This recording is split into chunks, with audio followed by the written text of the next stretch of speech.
Bonjour à toutes et à tous. Aujourd'hui, on se retrouve pour la troisième et dernière vidéo de la série sur les jouets anciens. Et donc, on va parler de tout ce qu'on peut faire après la peinture, une fois qu'on a fini de peindre, que c'est sec, qu'on a éventuellement exposé notre création et qu'on aimerait en faire autre chose que juste un original à exposer ou à offrir. Donc cette vidéo va vous intéresser si vous êtes des créatifs ou des créatives qui ont envie de toucher un peu à l'outil informatique et à la création digitale, ou si vous souhaitez vous professionnaliser et vendre de la papeterie ou autre qui nécessite de passer par la retouche de vos illustrations sur des logiciels. Alors, je vous le dis tout de suite, on fait pas un cours sur Photoshop, hein, moi c'est le logiciel que j'utilise, donc c'est pour ça qu'il y a l'interface Photoshop qui se met, là en partage d'écran. Mais, je vais pas vous expliquer étape par étape comment faire. L'idée c'est de faire un état des lieux, un tour d'horizon de toutes les choses qui sont possibles avec, sa création papier sur des logiciels pour une autre utilisation.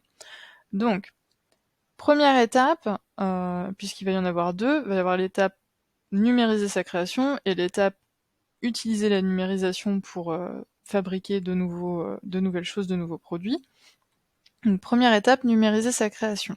Vous avez votre création papier entre les mains et il faut qu'elle puisse aller sur votre ordinateur ou votre tablette ou que sais-je. Ce qui est sûr, c'est que vous allez avoir besoin soit d'un scanner, soit d'un appareil qui fait des photos, donc soit un appareil photo, soit un smartphone. Et donc vous allez pouvoir transformer votre format papier physique, votre objet, en un format photo, donc généralement format JPEG, hein, c'est le plus courant, pour pouvoir après le mettre dans un logiciel et l'utiliser pour créer. Donc, le mieux, c'est d'avoir un scanner. Pourquoi? Parce que le scanner va vous donner une lumière homogène sur la création et garder les couleurs les plus fidèles possibles. Si vous créez sur un format A4 ou plus petit, en plus votre création va rentrer en entier dans votre scanner, et donc vous allez directement avoir ce genre de document après le scan, où les couleurs sont fidèles, donc il n'y a pas besoin de retoucher les couleurs, et où vous avez toute votre planche. Comme vous le voyez, moi j'ai pas ça parce que je peins sur des formats plus grands que le A4, et donc je suis obligée de scanner en deux parties, et grâce à mon logiciel de fusionner mes deux parties pour retrouver mon illustration complète. Bon, c'est pas très dur à faire, hein, si vous avez un bon logiciel de retouche d'image, normalement il a l'option et vous pouvez faire ça en quelques clics, ça vous prend pas de temps. Maintenant, si vous n'avez pas de scanner et que vous êtes, vous peignez juste pour vous amuser et c'est pas forcément pour vous professionnaliser, donc vous n'avez pas envie d'investir dans un scanner, ce que je peux comprendre, vous allez prendre en photo votre création. Petit conseil, prenez votre création en entier, donc sur toute sa surface, pour éviter d'avoir à fusionner, parce que là, c'est pas un problème, parce qu'avec le scanner, la lumière est homogène, mais avec une photo, ça va pas forcément être le cas, et donc vous allez avoir des soucis à la fusion de luminosité qui va pas être pareil partout. Donc prenez en une fois, prenez votre photo avec une lumière naturelle, ça va vous permettre d'avoir les couleurs les plus naturelles possibles et donc de ne pas avoir à faire de la retouche. Et éviter les ombres. Donc si vous prenez à la lumière naturelle comme je vous le conseille, vous allez avoir moins de risques d'ombre que si vous prenez sous un plafonnier avec une lumière jaune et en plus l'ombre de votre téléphone ou de votre appareil photo qui se projette sur la feuille. Donc voilà, une lumière naturelle et éviter les ombres, soit votre propre ombre, soit des objets, donc soit de l'appareil photo ou du téléphone, ce qu'on voit souvent, soit des objets qui seraient devant la fenêtre par exemple.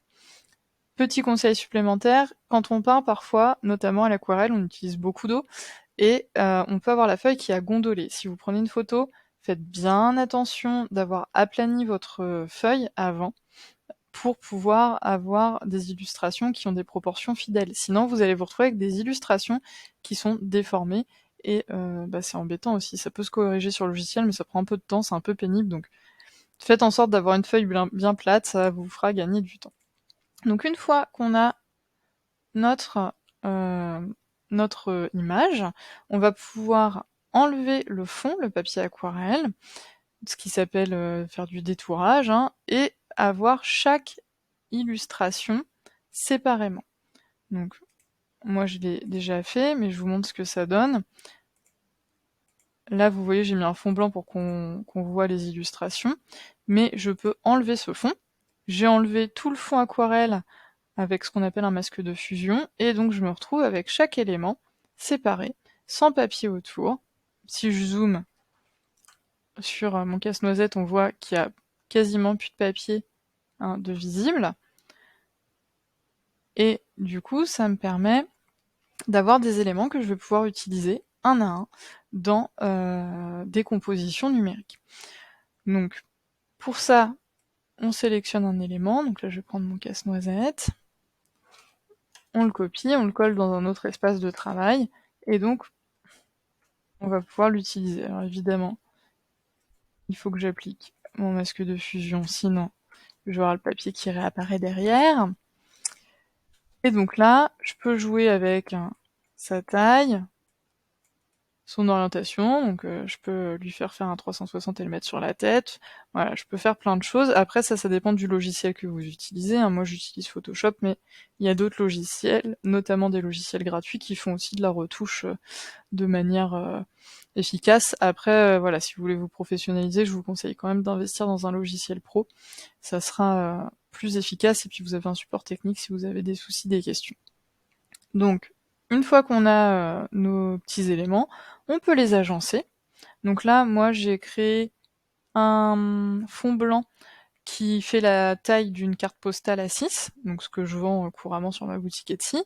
Et du coup, je peux tout agencer, je peux tout déplacer comme je le souhaite pour faire une carte, pour faire un faire-part, pour faire une affiche, pour faire un marque-page, que sais-je, voilà, pour faire en tout cas de l'impression derrière. Donc ça vous permet de faire des éléments à imprimer.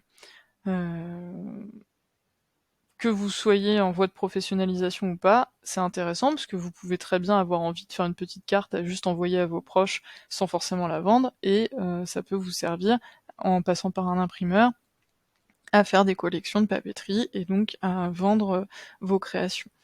Donc première chose, tout ce qui va être papeterie.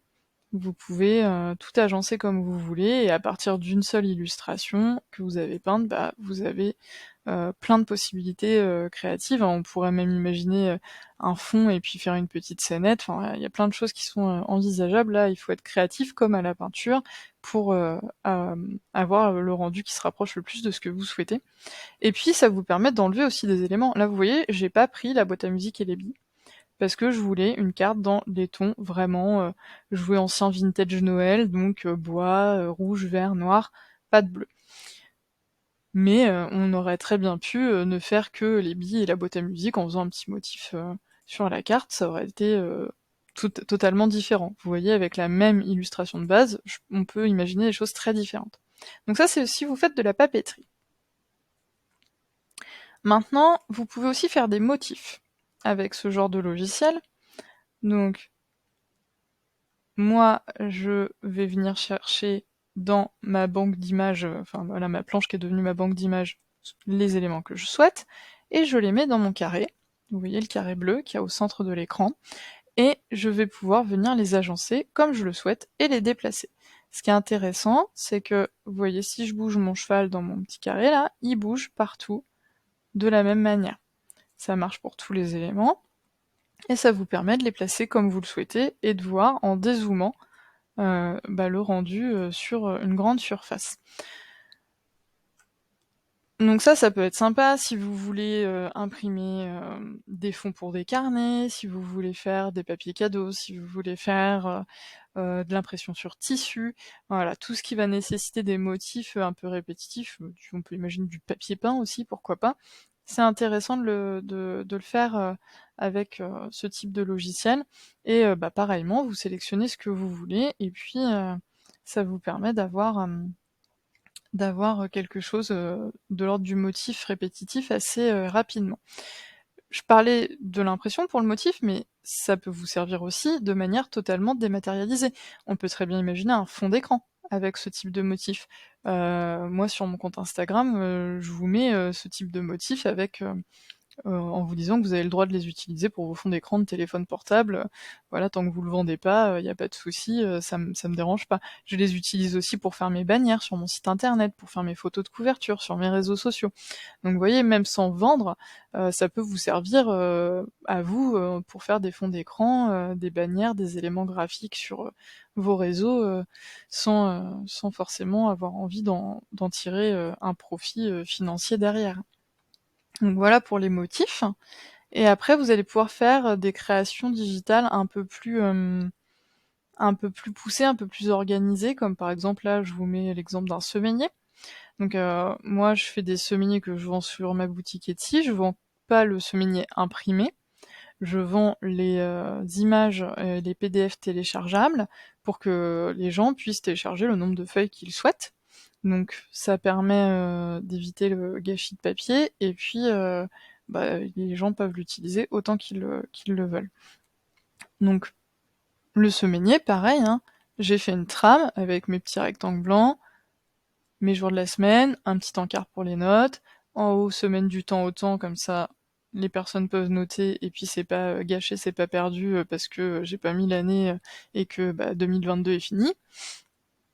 Et vous avez des petits éléments graphiques que je rajoute par-dessus qui viennent de cette même banque d'images. Tout pareil que pour ma carte et pour mes motifs. Donc même chose, vous pouvez tout modifier à loisir. C'est quand vous avez un logiciel un peu professionnel, vous pouvez même modifier les couleurs, hein, donc je pourrais modifier tous les rouges en même temps pour avoir à la place du rouge du rose ou du orange, pourquoi pas. Et donc ça vous permet de faire des créations digitales. On peut aussi l'imaginer en fond d'écran et puis venir écrire bah, cette semaine de quoi, qu'est-ce que je dois faire lundi, mardi, mercredi, voilà, pour vous organiser si vous êtes plutôt geek et pas trop à faire sur du format papier. Donc il y a vraiment de nombreuses possibilités avec ce type d'outils. Et puis ça, c'est si vous ne faites de scan et de photos que de votre illustration une fois qu'elle est peinte. Parce qu'une autre utilisation qui est possible, c'est aussi de scanner ou de prendre en photo votre croquis. Je vous montre ce qu'on peut faire à partir du croquis. On se dit, bah, ok, c'est un croquis, c'est fade, ça a peu d'intérêt. Ouais, sauf que sur un croquis, on voit super bien les contours en fait. Et même que si on touche un peu à la luminosité, on peut les faire ressortir de manière assez flagrante. Et moi, ce que j'aime bien faire avec mes planches, c'est de prendre les croquis pour justement pouvoir venir repasser avec mon pinceau, avec ma brosse, sur les contours, les faire apparaître. Donc là, je l'ai fait sur quelques-uns, je l'ai pas fait partout. Donc vous voyez, si je cache, ça c'est mon croquis avec juste la modification de lumière. Et ça, c'est le travail que j'ai fait de repasser les contours. Et une fois que j'enlève le reste, il ne me reste que les contours que je peux venir mettre sur un fond blanc. Et là, si j'imprime ça, et bah j'ai des éléments de coloriage, par exemple, pour faire des coloriages pour adultes ou enfants, peu importe, qui vont être bah voilà, dépouillés de tout ce qui est inutile que j'avais potentiellement sur mon croquis, ou que je ne souhaite pas garder. Si par exemple je ne souhaite pas garder les ornements là sur le cheval, et laisser les gens le colorier comme ils le souhaitent. Et puis ça va me permettre aussi de faire des compositions graphiques en noir et blanc, avec seulement les contours. Ou de venir chercher mon petit casse-noisette là par exemple, avec seulement ses contours, et de l'intégrer. On va le faire en direct. Je le prends, je veux l'intégrer à mon motif pour avoir quelque chose de très graphique. Évidemment, j'ai pas pris sur le bon calque, donc ça ne fonctionne pas. Voilà. Et là, j'ai mon petit casse-noisette en noir, et je peux venir le mettre derrière pour avoir un effet graphique vu qu'il y a juste le contour. Donc pour avoir juste les contours, juste les éléments graphiques comme ça peut être intéressant aussi. Donc faut pas hésiter à essayer d'explorer un peu toutes les possibilités des logiciels comme ça sur l'informatique, puisque ça peut vous permettre de faire énormément de choses, que ce soit pour vous amuser, puisque vous êtes créatif ou créative et que vous avez envie de faire, plein de choses, en format numérique avec vos illustrations, ou que ce soit parce que vous vous professionnalisez et que vous souhaitez vendre des produits. Là, on peut imaginer un carnet de coloriage qui serait sur la thématique des jouets anciens, avec des motifs, des mandalas, à partir de ces petites illustrations-là, ou des pages complètes sur seulement des casse-noisettes, ou seulement des petits chevaux, où on modifie quelques ornements et paf, on a une page avec plein de petits chevaux à bascule différents. Enfin voilà, vraiment, après la seule limite, c'est ce qu'est capable de faire le logiciel que vous avez et votre imagination. Si votre logiciel est performant et que vous laissez libre cours à votre imagination, vous allez pouvoir faire énormément de choses. Donc j'espère que cette vidéo, qui est un peu plus courte que les 2 précédentes, vous aura permis de faire un petit peu un tour d'horizon, de tout ce qui est possible de faire avec le digital, hein. On n'a pas parlé, mais on peut aussi faire, des éléments graphiques, des packs d'éléments graphiques, hein. Ça se fait, moi, sur Etsy, je suis plusieurs personnes qui vendent des packs d'éléments graphiques. Ils vont vendre, packs, d'été, packs, avec, que des images d'aliments, packs avec que des éléments, très graphiques, un pack avec, que, des petits éléments, sur, les thèmes animaux de la forêt, enfin ça peut être tout et n'importe quoi, et en fait vous achetez ça et vous pouvez utiliser leurs éléments dans vos compositions, digitales, et donc sur vos sites internet, vos réseaux, etc. Donc ça peut aussi être quelque chose à réfléchir. Bon, en tout cas, on en reste là pour la création digitale. Si vous voulez aller plus loin, je vous invite à vous renseigner sur les différents logiciels qui existent, ou à me poser des questions en commentaire de cette vidéo, hein, il n'y a pas de souci. Si j'ai la réponse, je vous répondrai sur les différents outils qui existent et les formations que moi j'ai pu suivre pour, m'en sortir avec Photoshop notamment, mais il n'y a pas que Photoshop que je maîtrise, donc n'hésitez pas à venir en commentaire me poser vos questions. Si la vidéo vous a plu et que vous souhaitez vous tenir au courant de l'actualité du bosquet, n'hésitez pas à vous inscrire, à vous abonner à la chaîne, et éventuellement à mes réseaux sociaux si ça vous intéresse. Mettez-moi un petit pouce et un petit commentaire si ça vous a plu, ça me fait toujours plaisir de vous lire. Et puis on se retrouve la semaine prochaine pour une nouvelle vidéo. Salut!